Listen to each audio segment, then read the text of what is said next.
Veterans get into legal trouble just like everyone else, but there are some resources and things to look out for that can help them navigate the system and improve their outcomes.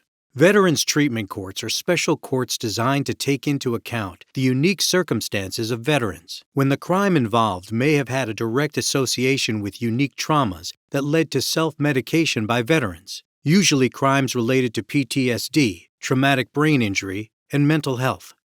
These exist in about 40 counties in Texas. How these work vary county by county. In some places, you can get diverted to the treatment court after your arrest and arraignment. In other places, you need to plead guilty before accessing the treatment court. To learn more about the treatment courts, check out the map on the TexVet website. Record clearing can also benefit veterans. You can do this in two ways. First, expunction is the removal of information about a charge from your criminal history. This means it won't show up on things like background checks for jobs, though it may still show up on other more sensitive background checks, like for government security clearances. Generally, charges are eligible for expunction if 1. Your charge was dismissed, 2. You were acquitted, found not guilty at trial, or 3. A grand jury failed to indict you. And there are some other factors that affect eligibility, like whether the dismissed charge happened at the same time another offense you were convicted for, or whether the statute of limitations has run.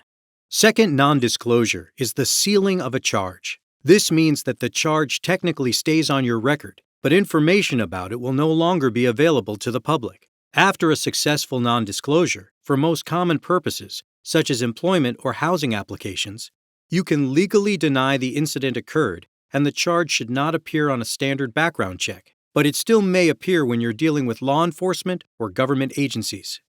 Eligibility for non-disclosure depends on several factors, such as the type of charge, results of the case, and other criminal history. Now let's talk about restoring a suspended driver's license. If your license is suspended for outstanding Class C tickets, you may be able to get it restored. First, you need to pay the tickets, or if you can't afford them, ask the court to waive them or give you community service instead.